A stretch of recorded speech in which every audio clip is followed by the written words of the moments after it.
Good morning, all, and welcome to the B+LNZ New Zealand's webinar series, Growing Our People and Growing Your Farm. I'm Olivia Weatherburn, and it's my pleasure to be able to kick off this series. So thank you very much for registering and being here today. As we know that in farming, your people are your greatest asset, and everything we do involves people in some way, shape, or form. And so this four-part series is specifically designed to equip you, our farm employers and inspiring leaders, with the knowledge and skills to confidently and effectively train others on your farms. So what's the ultimate goal of this series? It's to be able to help, hopefully, improve competence, build your confidence with your teams, and ultimately drive productivity across your business. As we said, we believe that investing in your people, you'll truly grow your farm, especially when we view our people as an investment, not a cost. So over the coming weeks, you'll hear from a fantastic range of subject matter experts alongside fellow farmers who will generously share their real-life lessons and experiences on each topic. So let me just run through quickly what that series is in case you have only registered for this first one today. So today we're going to dive into understanding how people learn, and we'll do a little overview of what that is in a minute. On the 13th of June, so these are every Friday, 2 weeks apart, we will go to part 2, which is effective on-farm training methods, and that'll be with experienced vocational education leaders Caroline Patchett and Marianne Allburn from Primary OTO. Then we'll come back 2 weeks later on the 27th of June, where we will have Lee Astridge, who's joining us today, coming back in, and we're going to talk about measuring confidence and competency on your farms and with your people. And then to finish it all up, we have the highly respected clinical psychologist Sarah Donaldson, where we're going to have a discussion around working with different generations of people and how to effectively work with your teams. Alongside them, we will have some farmers sharing their experiences and some real life stuff that you can be using on your farm. If you've registered for today's one as a whole, that same link can be used for all the series, and you'll get reminders as we go. A few housekeeping pieces for today. If you are not speaking, please keep yourself muted, and should your rural broadband be pushing its limits, try turning your cameras off. We will spotlight our speakers and the screen, which you should be able to see a PowerPoint slide on your screen at present, and you'll be able to see them throughout the series. So let's dive into it. Part 1 is all about understanding how people learn. So this is our foundational session to set us up for the rest of the series. And we are fortunate today to have the vibrant and skilled Lee Astridge from number 8 HR with us. Lee has been involved in on-farm training and learning for over 20 years and has a wealth of experience in adult learning needs across a range of demographics. And alongside her, we have sheep, beef and arable farmer from Martinborough Wairarapa, Mark Guscott. And he's going to be able to share a wee bit about what he's done with his team and alongside the on-farm learning to make in his business. So Lee will also be back in part 3, as I said, and when we'll be looking at the measuring competency and confidence. So really looking forward to a valuable session with you all. And without any further ado, I am going to hand over to Lee to take us away and introduce what we're going to be doing today as we discuss understanding how people learn. Kia ora, and thanks so much, Olivia. I really appreciate your time, and welcome to everybody. I also appreciate that we've all taken time out of our very busy days, and there's a lot of pressure on time. So thanks for joining us, and really would encourage you to participate by helping us in validating our existence today by asking us questions in the chat. So we'll just be popping to those kind of at the end of each of the sessions. We're just going to start with a little slide here about why bother to learn about learning? Because I guess what I see in terms of a lot of people think that if you're good at something, you're good at training it. And that's generally true if we can apply some specific learning models so that we're just making sure that we get the best out of everybody as we go along. Training matters because if we don't train our people, then we're going to have to pay more for them, either through the mistakes that they make or by buying in people who are already skilled. They also may not specifically be trained in the way that we want things done on our farm. So it really matters. What we're going to just look at now then, if we think about this, why we learn about learning, then the most important thing is that I want you to take away today is that people learn differently. And Mark and I are going to talk about how we've experienced and seen people learn in different ways. We've got 3 pieces of underpinning theory that will help you kind of fit this into a logical sequence in your brain, and help you get it right when you're going out into your farm. Effectively, we need to make sure that training we can start with these learning points coming in, Olivia. So people learn in various ways. Training needs to match the learner. Quite often we intuitively and intrinsically think that people learn in the same way that we do. And so that's how we approach the training of them. If we do that, then we've got a pretty high chance of missing out some of the key steps and making it more difficult for them to learn. If we get a poor fit in terms of the learner and the trainer, then that leads to frustration, and there's nothing more irritating than an employee who doesn't get it, and for an employee, an employer who's just not making sense to them. And then the fourth point on this one is that simply if we miss out steps in what we call the adult learning cycle in particular, we're simply wasting time. It may feel more expedient as we're doing the training, but we'll get a lot more rework. And for those of you who are operating in lean systems, which I would suggest we all are as leading farming businesses, then missteps means wasted time, loss of productivity, all through rework. So we need to try and avoid that. So in terms of our agenda today, the 3 things that we're going to look at is these different models that impact learning, and they are the steps that adult learners need to learn. So adult learners learn slightly differently to what we see as sort of youth, or in particular infant learning. We learn in a very different way. So we'll just take you through that. We're going to look at the different ways that we receive information. So when we're doing the learning, we pay attention and have strengths, I guess, in different areas in terms of how we receive information. And the third model that we're going to look at is just the impact of behavioural preferences on learning.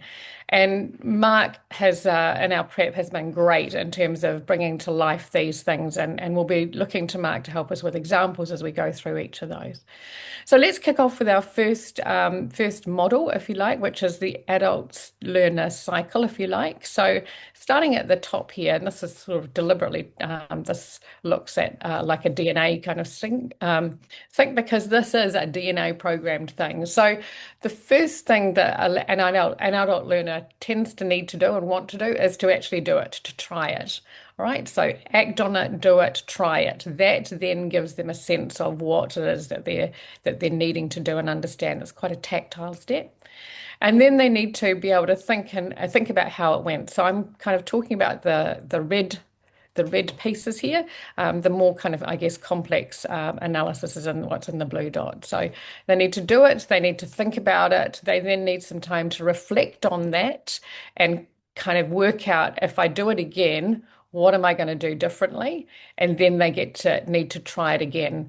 So when we're putting together a learning experience on farm, the mistake that I most often see is people show people and then they say, right, you do it. And if we just show people, then all we've done is talk to them about it. So we've really not allowed them to do it.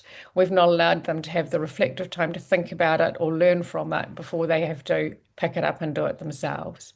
So we really need to think about, when we're taking somebody through a learning activity, how do we make sure that these steps are all kind of allowed for in the process, if that makes sense. So why does this matter? So it matters because all learners experience this cycle. And if we miss a step, it slows or disrupts their learning, and trainers need to support each step. So I'm just going to hand to Mark now, and Mark's going to give us a couple of examples, or an example of when he's either got this right or got this wrong. So over to you, Mark. Yes, morning everyone. So we've got 1,400 odd hectares and a team of 4, like there's me and 3 others. That's full time. there's also the old man floats around a bit as well. So I've got to deal with all the generations. I think that I know there's an example later on in Lee's slides of talking about break fencing, and so I think that's one of those, like, it's a key skill that pretty much every type of farming uses, whether it's one wire or three wires, like us sheep farmers. And so the way I've sort of targeted that, I mean, I've definitely been that guy that just shows someone and then walks off. Essentially, you're all good. But I've actually gone to the stage now when we do it, especially with people who've never done it before, to put two fences up, one together. And so I'll just maybe 2 meters away across the paddock, and you just walk across the paddock, putting two fences up unnecessarily. That you end up using one of them, but then you wind one to get the other person to wind up the other one, so you've actually got it done. And that's kind of works. That's worked quite well, especially with young ones coming in. Like I used my daughter did that with her. I did that with my teenage daughter, I don't know, 3 weeks ago, I suppose. Apart from being too dry to get the standards in, it's quite useful, because I don't know, it's a sweeping generalization, but most people that are kind of involved in farming, I think, Lee's going to tell me I'm wrong, but are kind of like learn by doing kind of people. And so that's just what farming is about, doing stuff. So yeah, that's kind of, that whole, the way I think about it. I prefer to learn by doing. But you kind of got to understand yourself first. I think that's probably that. Then you can figure it out yourself.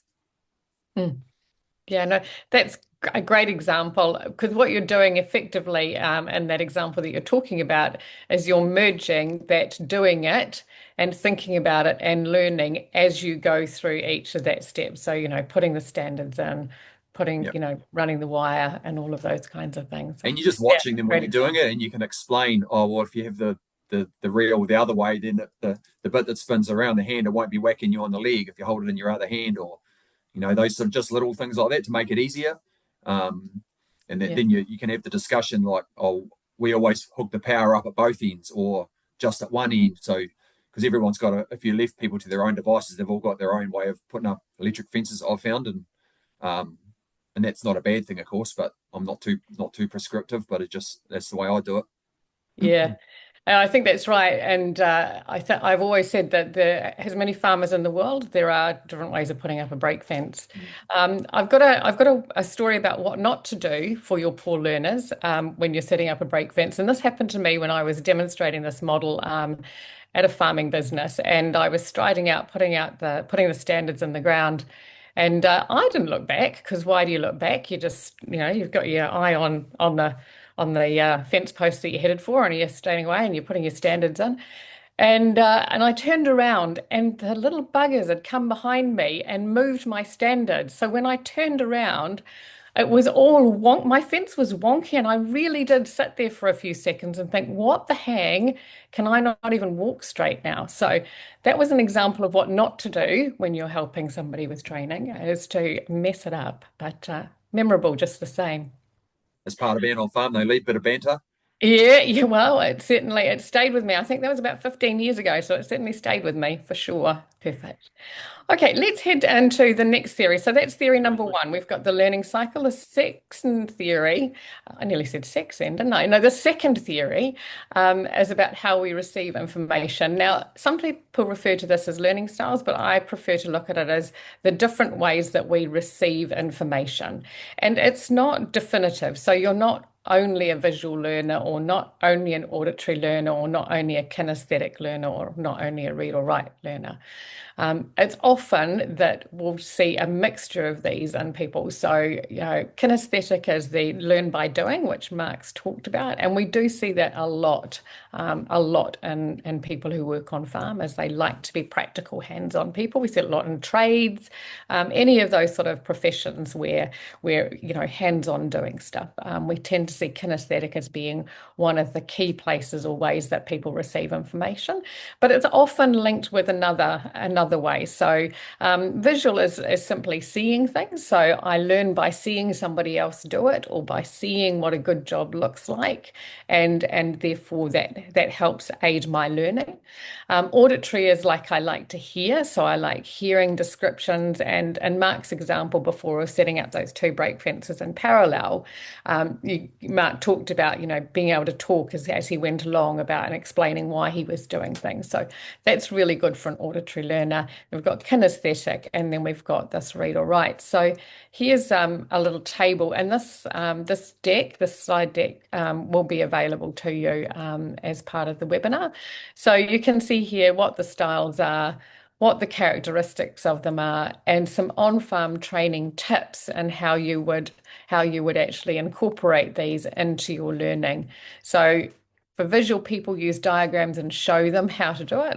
And quite often we send this come alive when people are using a whiteboard, maybe around grazing allocations and things like that. Map of the farm, just showing people how a stock might be moved between grazing. Auditory, explaining clearly and using descriptions like, when I do this, this happens. So just actually pictures and words, if you like. Reader-writer people like checklists and standard operating procedures, and kinesthetic people like to try hands-on. So remembering what I said, though, that you won't just be one. So it's looking for, in your learner, the combination of things that work best for them.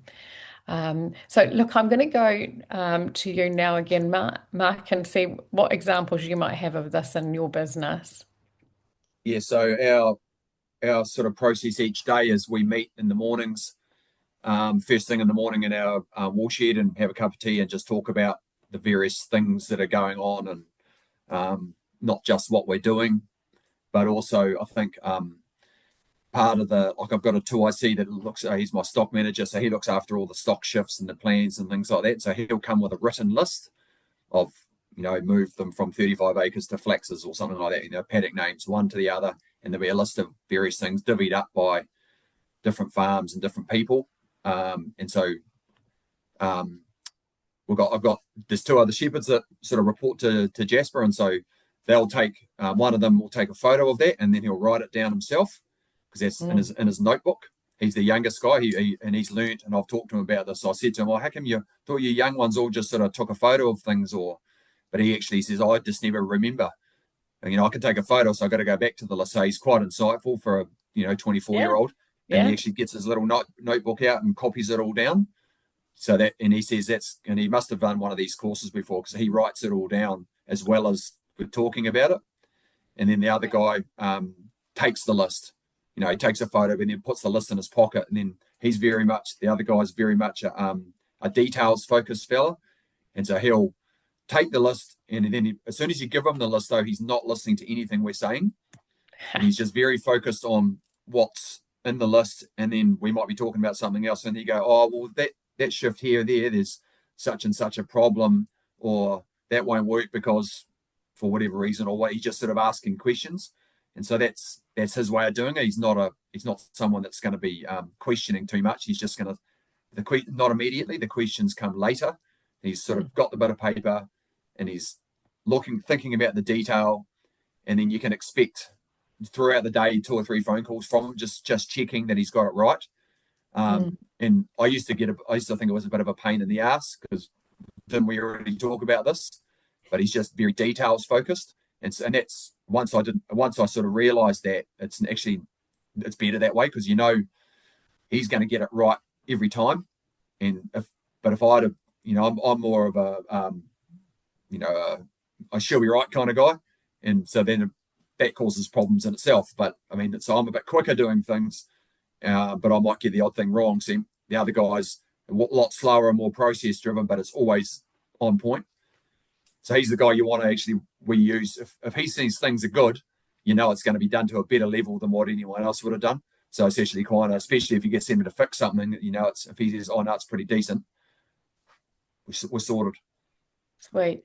And sorry, I think I missed it. So other people might have as well. So do you now give him the list up front, or do you save the list until you've done the description and then give him the list? Yeah, it's towards the end of our chats. Like our morning meetings we talk a little bit about, I don't know, what happened at the weekend or something, but then it'll go on to what do we think about the markets, or some pricing stuff, or should we sell this or buy that?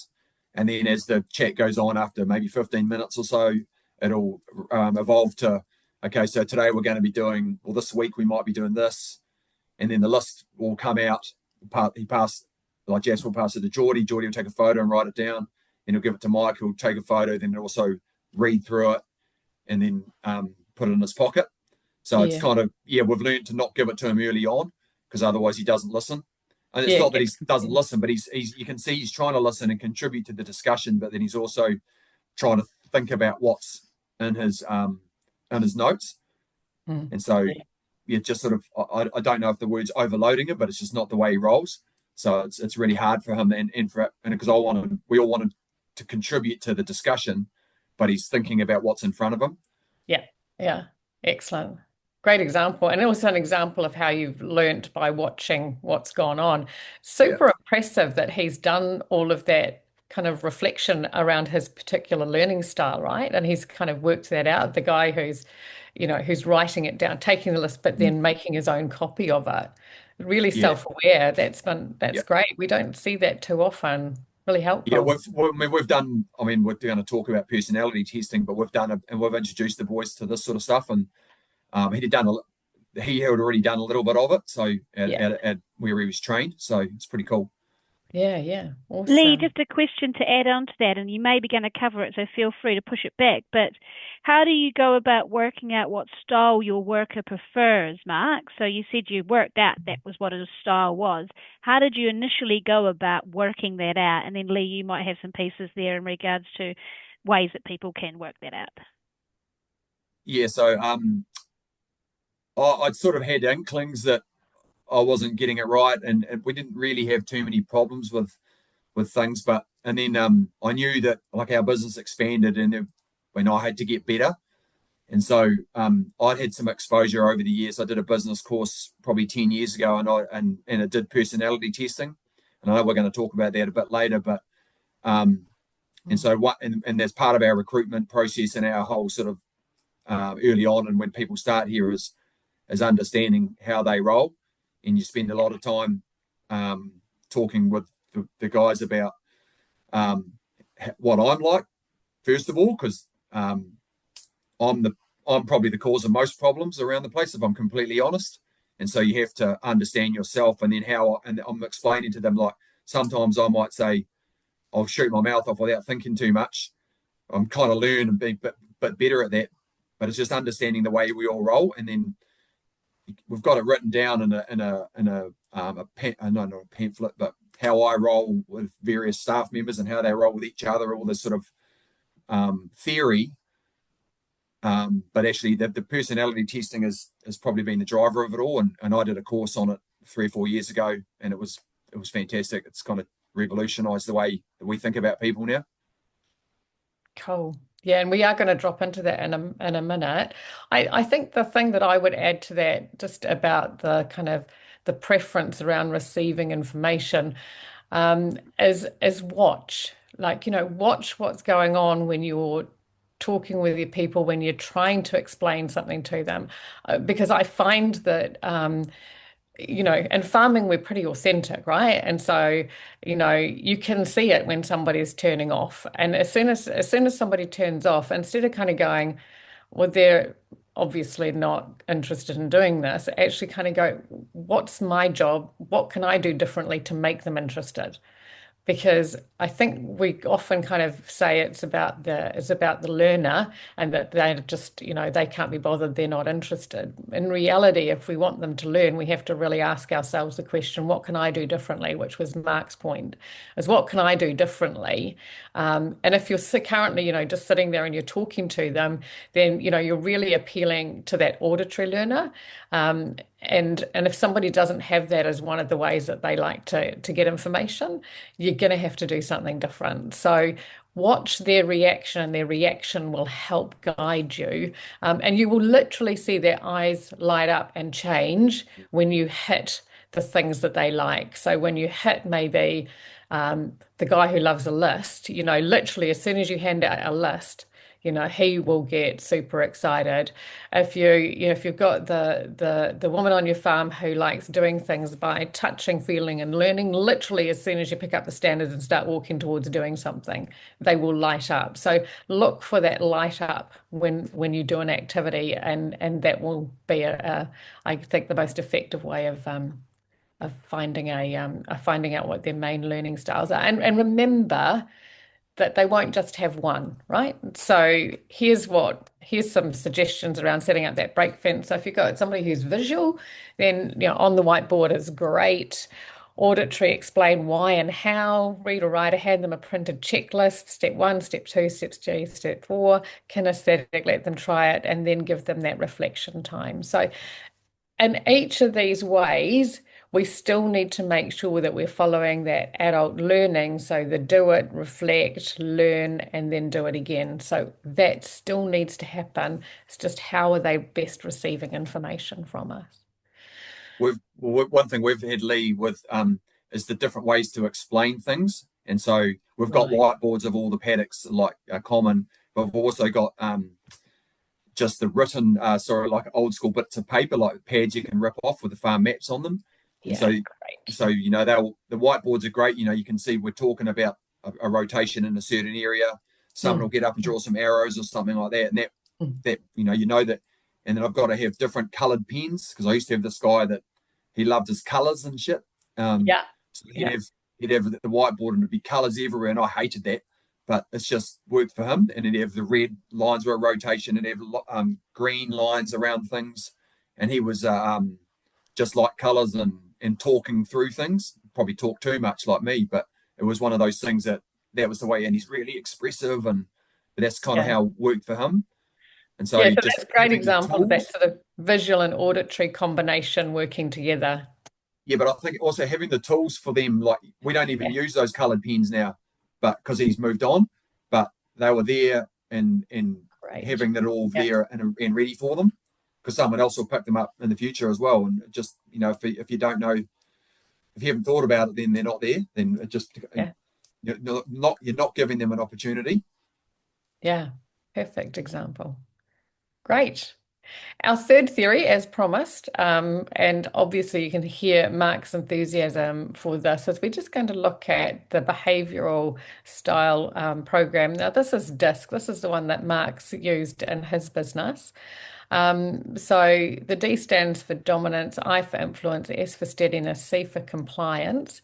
If you're more familiar with the eagle, owl, peacock, dove model, then the D is the eagle, the I is the peacock, the S is the dove, and the C is the owl. So any of those sort of 4-quadrant behavioural models kind of were birthed in DISC and have been sort of moved and have kind of been conceptualized out of DISC. So and what I've got around there is just around the outside there are some of the things that people in the DISC model. So if you're a D, then you really enjoy being in a situation where sort of you can be sort of commanding or pioneering.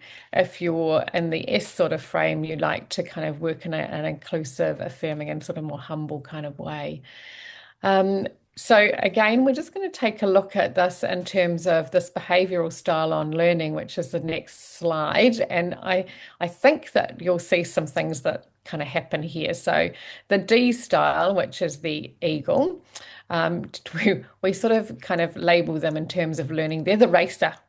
Okay, so it's sort of quick off the start line, want to get going, want to get it kind of over and done with, and quite kind of self-interested in what's in it for me. Will it help me do my job faster? Will it give me more skills? And let me get on with it. So quite independent in their learning style. The peacock or the I style is the talker. So again, quite fast paced, but wants to have some fun. Quite likes alcohol to be added. Not suggesting that that's a good thing on farm. Stop smiling, Mark. Don't suggest that we actually do that. No comment. Sensitive and all that. But wants it to be interactive and fun. Likes to work in a team and sort of who else is doing this training. Can we do it together? That sort of things. Those are the kinds of things we see out of that I style peacock. The S style is the listener. So the opposite, I guess, of the talker. So likes to have that time to reflect, likes to go through things a little bit slower and have that reflection time built into the learning process, rather than the D or the I might like that reflection time sort of a little bit later in the process. They look for support, they like one-on-one learning, and they want to take some notes. So they want to get this right. And we've got the C style over there, who's the thinker. Again, likes that reflection time built into the process, needs the detail. So your guy, I'm picking, Mark, that you use the list guy, is probably a C. Needs detail, likes a structure and a schedule, and is really concerned that they have all of the information to get it right. And so when we you talked about him coming back and phoning you a lot during the day and just checking in and making sure, that C style really likes to get it right. So they fear failure and don't want to get it wrong. So they will check in with you more and they will try to make sure that they get it right first time. So help us out with some examples here, Mark. Yeah, like I really like the I'm a combination of a D and an I, and my wife's a C and an S, or more S than C. But in our team we've got two I's and a C as well. And so I've often thought, before I understood this sort of stuff, I just thought the C stuff and S stuff was a bit hard work. But actually our team is way better with people like that in them, because they've got really high standards. And when, because the other three of us were all sort of, all good, we'll just keep rushing on and just push on. And we almost feed off each other. But and he's often the guy that's like, hold on a second, that's never going to work because of this, this, and this. And he's actually 9 times out of 10, he's right.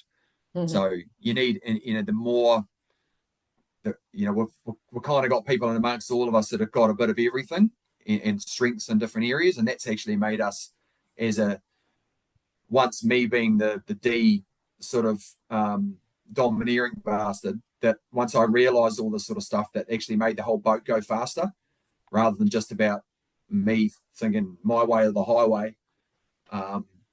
You focus on others and you can go faster and better. Mm. You do a better job of things. Things are thought through more. So I'm completely sold on the process. And like I said, we've brought it into our recruitment. I've got another different example. We had a previous employee.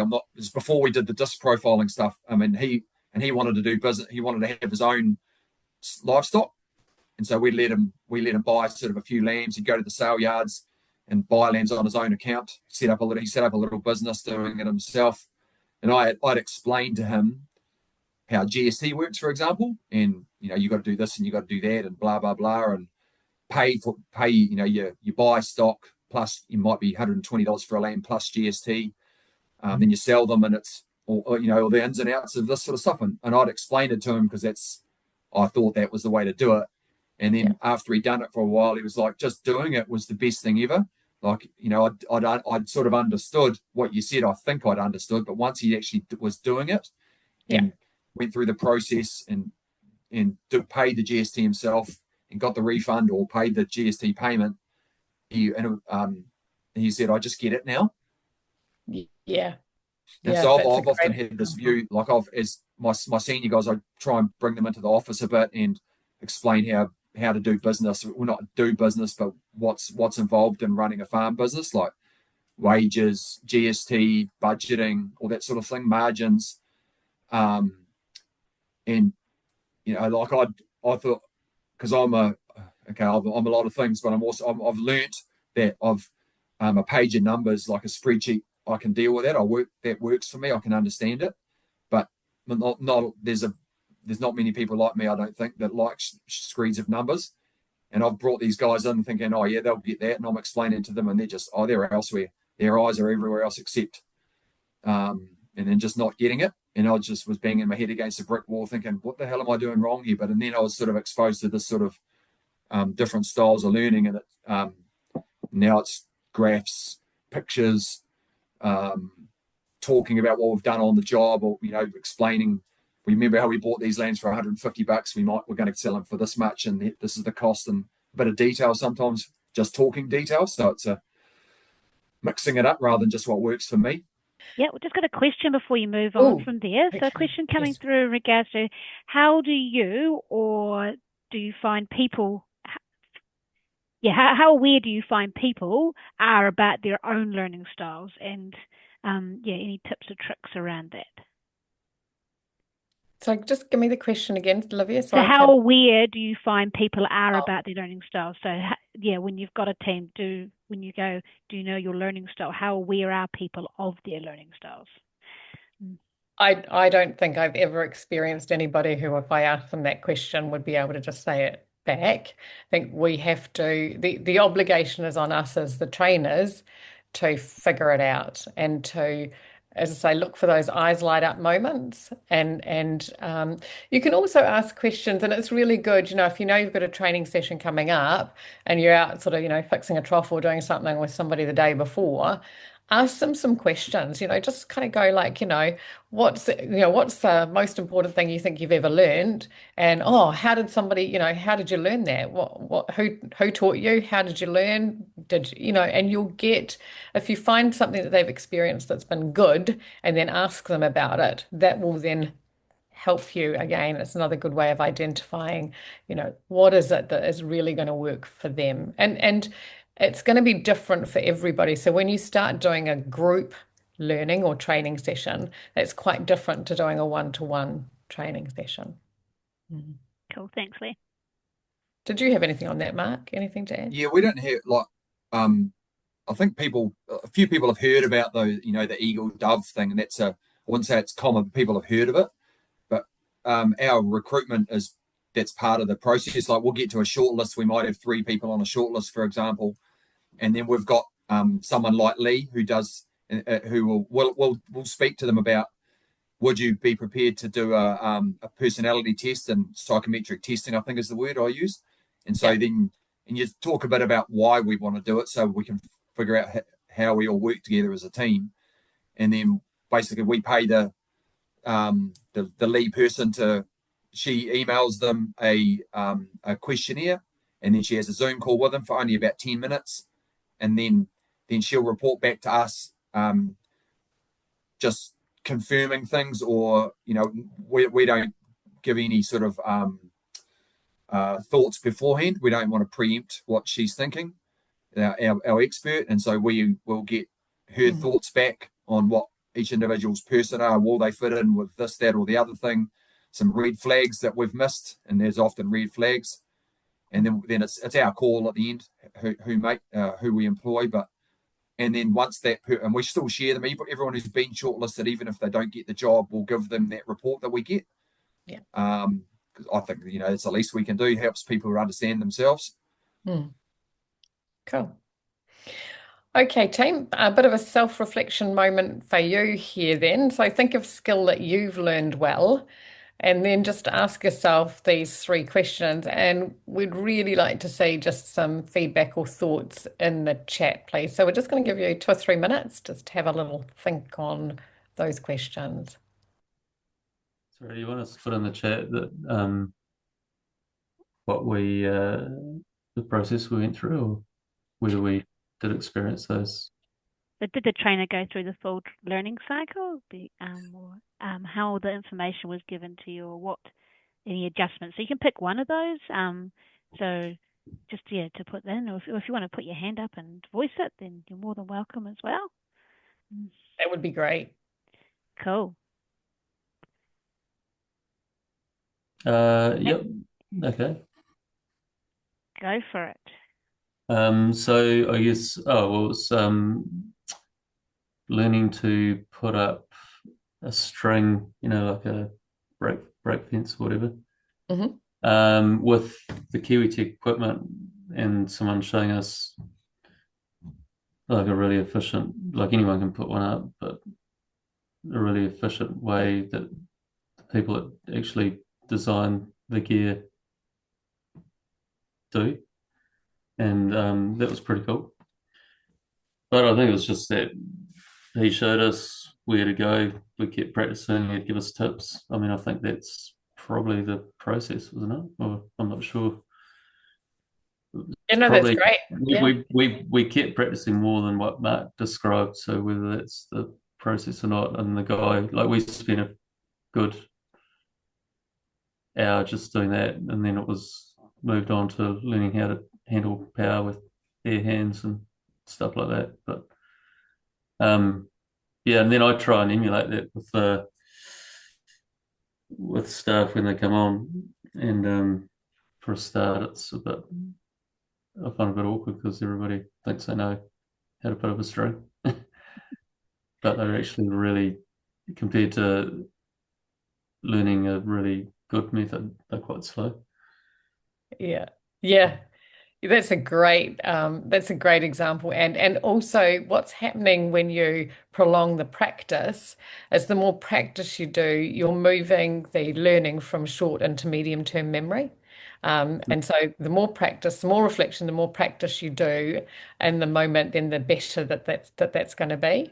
And then the trick, if you ever want to move it from medium into long-term memory, is you get that person to train somebody else, because that really cements the learning back into their heads. So that's a great example, and because honestly, so many arguments over brake fences. So many arguments. Well, I start by saying it's not my technique, it's the people who built the equipment's technique. So Great, relying on external people are like, expertise. oh, teach me how to do it, you're trying to teach me how to tell me how to suck eggs. I'll share That's a great thing. Yeah. I'll share a few things for the comments. Thanks for that, Ant. One is that I've often been shown things that didn't have the person walk off and felt really lost when doing it on my own for the first time.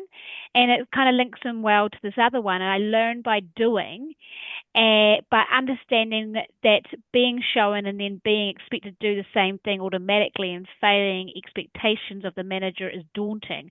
Would prefer if the manager stays a bit longer to be there for questions. So two very similar ones there. And then I've noticed students switch off if they are given too many instructions. So I make sure that I don't give our students too many instructions. And there's a question that sort of goes with that. If you're having to teach a range of personality types at one time, what would you think is the most effective way to go about doing this? So if there's a task that requires a number of different steps, Lee, and a number of different pieces, how would you go about teaching that with a range of personality types at one time? So you might have a group that's got a few, and Mark, you might have a comment on this too, because you've got a team of diverse people. Yeah, so I think, foundationally, just work through these 3 steps. So foundationally, you need to make sure you've got that learning cycle and all of those steps covered, and you need to make sure you've got enough time for them. So the do it part of the cycle really appeals to the D's and the I's. The think about it part of the cycle really, it creates, it's attractive to actually all of the styles, but the D and the I will do it, the think about it, but quicker. And the C's and the S's need more time to think about it. What will then happen is that, remember, we've got in our C's, we've got this fear of failure. So when you get to the conceptualization of how we do it next, that's the point where they're going to want to be able to ask a lot more questions and do it. And have that time to ask questions and check that they're going to get it right when they have to do it again. Whereas the I's and the D's, they'll just rush in where angels fear to tread. They don't mind getting a few shocks and that sort of practical kind of learning if we're talking about a brake fence. But yeah, so it's making sure that you go through each of those steps, but at each point you give, you give heed to what the different styles might be doing. And you also think about, how can I give information that's going to be helpful and useful to the visual, auditory, kinesthetic, and reader writer, because they're a combo, right? So we don't see that all people who are direct are kinesthetic learners. That's not a correlation that we see. So people who are direct might also be auditory learners. So we have to make sure that we're kind of getting considerations for both of these things. So not only the whole cycle, but giving out information in different ways, and then also making sure that we are allowing the right time for the different personality styles in that sense. So when we're putting together a complex training program, we're making sure that we've got information that's for visual, auditory, kinesthetic, and reader, writer, learners. So we're giving information in those 4 different ways. And we're also pacing it differently when we're putting things together, so that particularly that pace piece of personality is being looked after. Because if you've got a D and an I and you try and slow them down too much, then they get bored. And when they're bored, they're dangerous. If you've got a C and an S and you don't give them enough time, then all you're going to do is put them into anxiety. So you really have to kind of just be cognizant of putting all of those things together, and always watch your learners, right? So you'll know if you're getting it wrong because you'll see them pull out their phones, switch off, start talking to each other. All of those things, not listening, all of those things are messages to you that you haven't got that person at that moment in time. So you have to do something different. So sometimes we might send the D's and the I's who are getting a bit fidgety, we might send them off in another direction to do something practically, and we might spend some more time discussing it with the S's and the C's. It's just watch your people and don't be afraid to adjust as you go, and also don't be afraid to ask them. Say, look, I can see that you pulled your phone out, so clearly, I haven't got your attention. What do I need to do? What do I need to do so that you'll come back and be with us? And see that as a positive thing, that you're asking them how you can help them, as opposed to making a whole heap of assumptions about what's going on for them. Yeah, I think so. I haven't had the drama of having to teach multiple people at once, so I can't comment on that. But I think, and also I think to Marianne's question is, that person walk off and you'll be right. Yeah, sorry, that I've done that in the past and I'm guilty of that. And I think that's what, if you can explain a little bit about how you learn if you're doing a one-on-one training with someone in a new job, then your manager, then they should hopefully give you a bit more time. So that's probably what I would say. That another one asked the question. They said that would prefer the manager to stay a bit longer to be there for questions, and so that's again, don't be afraid to ask. If the manager's getting frustrated, and that's the manager, not you.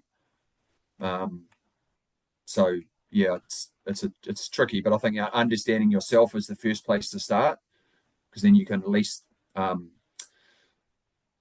you can relay that to the people training you, or your employer or employees, and then you understand how you react in the situation. I need more detail than what you've given me. And don't be afraid to be a bit pushy sometimes, even if it's because if the people, put it this way, if you're speaking to someone who's not giving you the detail, that can probably handle a bit of criticism. That's a personality type thing. Because I can handle a bit of criticism. That sort of doesn't really bother me too much. So if someone says to me, you need to spend more time showing me this, I'm not getting it, I'll be like, sweet, good, I want to know that, rather than going, they're not listening, what's your problem?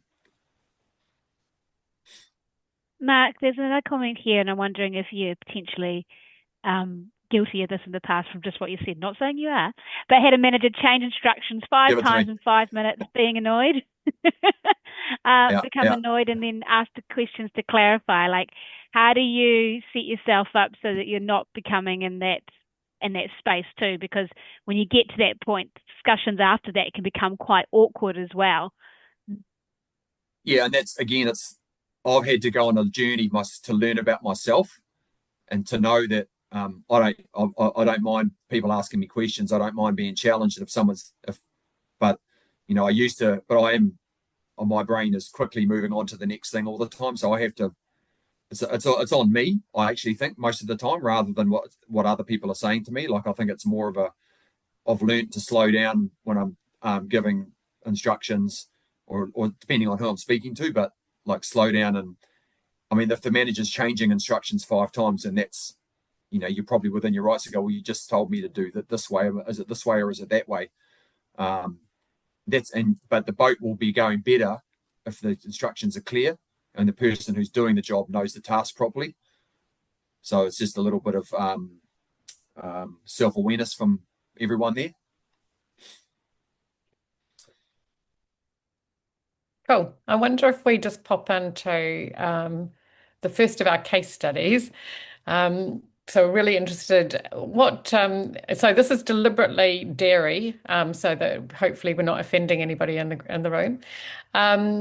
But frequent issue that we see on farm is this whole do it once and now you do it.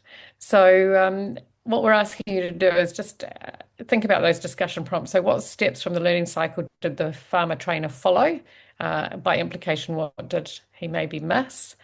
What might be Sam's learning and or behavior style? And what did the farmer trainer do to uncover this? And what would you try next? So again, wanting to throw it open and really encouraging people to do what Ant did and come in for a part of a discussion on this. So we've just got 5 minutes to have a bit of a discussion on what happened for Sam the newbie in this case study.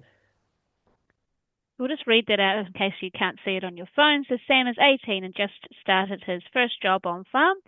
You showed him how to wash down the dairy plant at the end of milking, but the next morning he missed a few steps. You asked him how he likes to learn. He said, I just need to do it a few times to get it. I guess he showed him, but he didn't let him do it in front of him, so they didn't do the do. Yeah. But I don't know what part of the learning cycle was asking him how he likes to learn. Is that a specific part of the 4 parts, or? No, sorry, no. How he likes to learn isn't a specific part of the learning cycle. So the learning Well, cycle. ask him Yeah. how he likes to. So what we saw him do here is show him. So if you like, he showed him, but he didn't get actually into the learning cycle until the next day when Sam did it. And so his first real learning point was when he did it, right? Because the adult learners we know need to do it. So he didn't get him into the learning cycle until effectively day 2, by which time the farmer trainer thought he'd trained him. And I think that's probably the biggest learning point out of this one, is that we think that just by showing them, we're training them, and we're not. You know, we've got to let them experience it. We've got to let them reflect, think about it. Somebody's just put into the chat, Leslie said that he's a kinesthetic learner. That's great. Bang on, because he said, I just need to do it to get it a few times. The secret here is not to leave him on his own while he's doing it, right? As that if you leave him on his own, it gives him no time to question or reflect. All you're going to see is the result. And we all know that, you know, failing to wash down at a dairy plant shed can have some quite big ramifications. Same as, you know, some of the things that that you're frequently doing in sheep and beef farms. Get it wrong, and it can have some big implications. Yeah. Cool. Didn't provide, yeah. So Peter said didn't provide the time for reflection or to do it again. Yeah. So great. We've got the idea. Let's have a look at Mere, who's our next case study. Oh, maybe a checklist would be good. Yeah, that's another great suggestion. Mere. So Mere has returned to farm work after a long break. You gave her a printed checklist of how to feed out using the mixer wagon. She seemed confused and asked, can you talk me through it while I watch? So what was happening here? So it always starts with doing it. So the person has to kind of do it, tactile, touch it. So what we've missed here is that opportunity to do it, and what we've given her is a checklist, which works really well for that reader-writer learner or learning style. She's seemed confused and said, can you talk me through it? Which makes us think that she's got that auditory learning. You know, she likes to receive information by having it explained to her. So we need to go back, right, and kind of get have her sitting alongside us while we actually do the job as a first point. So she's doing it with you. So getting a comprehension of it, and then helping her with talking her through it, and then allowing her the time to reflect, ask questions, and then come back in terms of then having a go for herself on her own.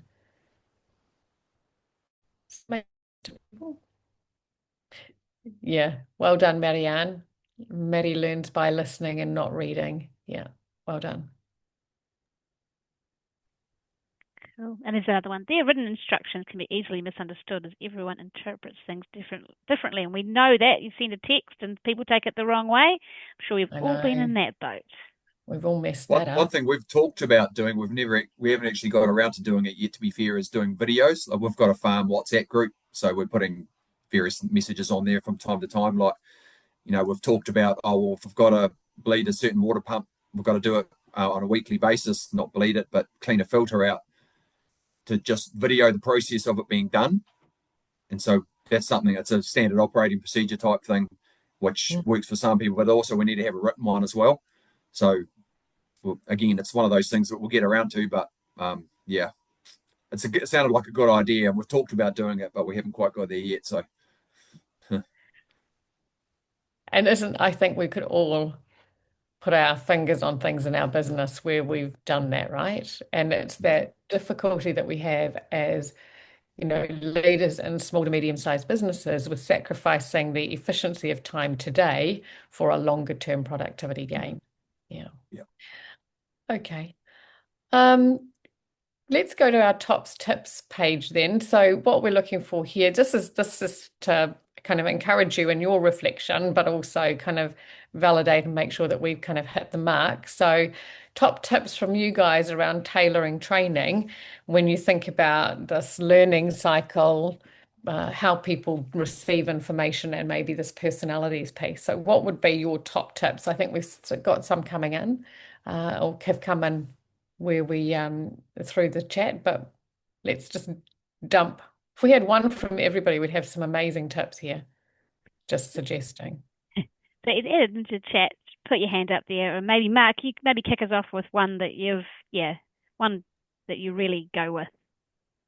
Yeah, the most valuable thing is that we've done is, before you're even doing any training, is to train yourself, learn about yourself and how you react in situations.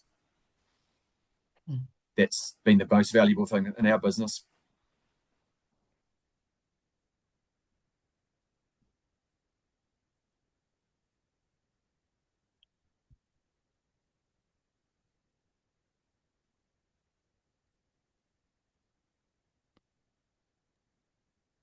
Got one there from Leslie. Yeah, that's a great one. Don't drag it out. Keep sessions 15 to 20 minutes time. Reflect later in the day or the next day.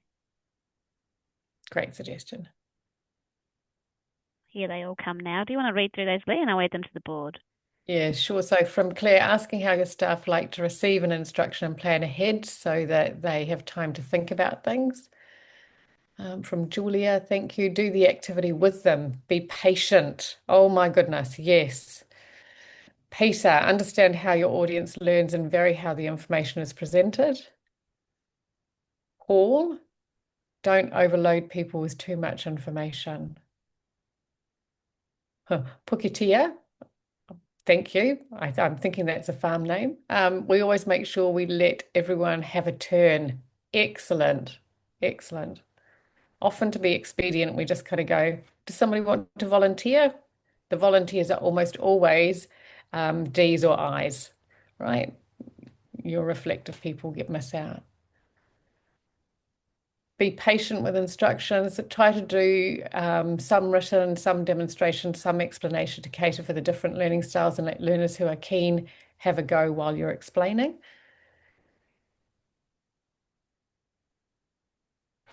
I think we have some more backup that I missed. I think the only one was I always find it helpful understanding what drives them, what helps you explain the why we do things and tailor the message, i.e. tractor driver versus stock manager have different goals. Perfect. And there's a great one there from Bevan and Tiff, allow and expect staff to make mistakes. Ah. What, you mean that we're not perfect? There's some great stuff there, guys. And as you can see, we're capturing that there so that you guys will all get this as well. Felicity, allowing staff to use their initiative. Excellent, thank you. And Valerie, make time for one another after training too. Spend time with them doing their particular job. That's great. You guys are experts. You didn't need today's session.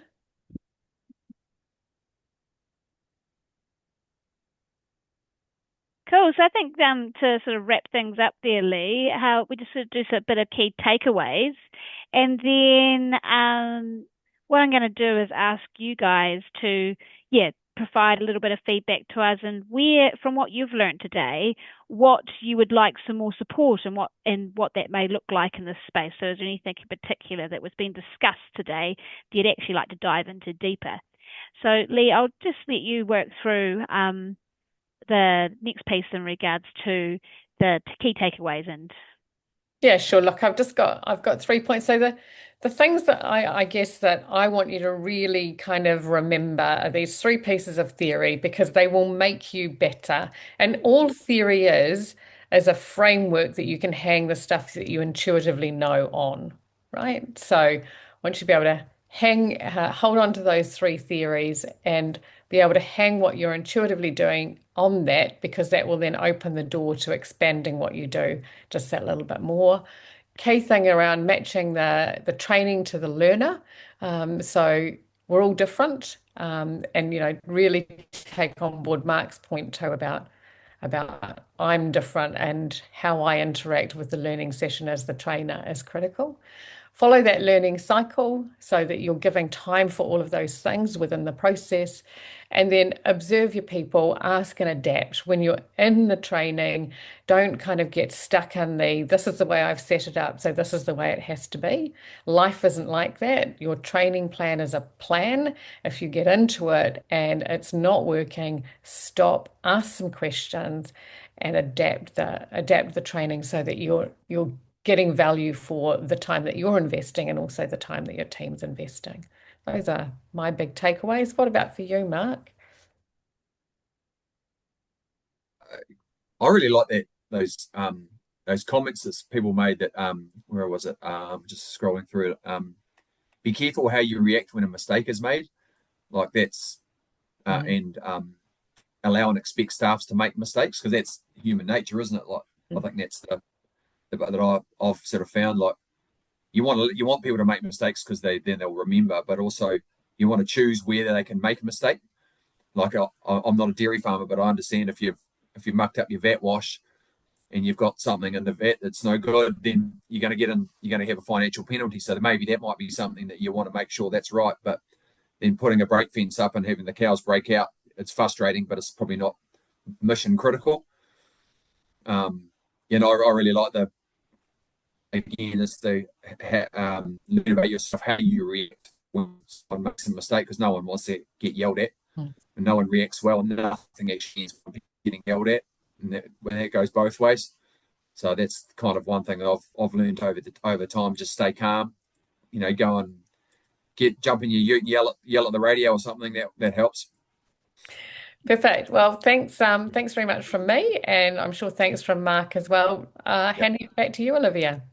Cool. Thank you, Lee, and thank you, Mark. And thank you, everyone who has been on today. Hopefully that's given you some insights and maybe either refreshed some pieces for you, or it has enabled you to learn some new pieces. I'm just going to, on your screen now, is a couple of questions that are just launching, just to give us a little bit of feedback on today's session. And as you do that, I'm just going to let you know about the following session and coming along to that, as well as the next steps from here. So from here, anything around the learning styles and what Lee's mentioned today will be linked, as well as the PowerPoint slides with the recordings, and they'll be available on our website early next week, keeping in mind that it is King's birthday on Monday. And we will then be able to, you'll be able to go deeper where you want to go in certain pieces. After this, there is obviously part 2, which is the training methods and different training on-farm methods that you could be adapting or adding into your farming business. You might already been doing some of those, and that's going to be part 2 in 2 weeks' time, where we will be joined by Mary Ann Auburn and Caroline Patchett, who have a very extensive background in vocational education and training, with the primary OTO mainly, but also on farm as farmers and in the teaching. And so they're going to dive into some of those different methods that maybe you haven't thought of or haven't come across, again, to be able to go into those pieces. So any questions that you may have, please don't be afraid to get in touch with us, but I hope you have enjoyed today's session. And if you can just finish that poll before we head out, and any feedback or anything you've got, please do add that in there. But again, thank you very much, Lee and Mark, for your insights and your stories.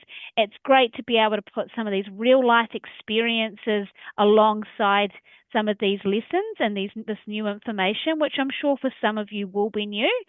And hopefully you're able to take some of that away and utilize it back on farm or in the businesses that you're doing, and helping to build that greater culture, which goes to what we're looking at trying to support in the sheep and beef sector in particular, is that retention of our workforce and ensuring that we're able to build great cultures and retain people within the sector. So thank you very much, and I'll just leave that poll open for a little longer, and we will see you in 2 weeks' time. Thank you.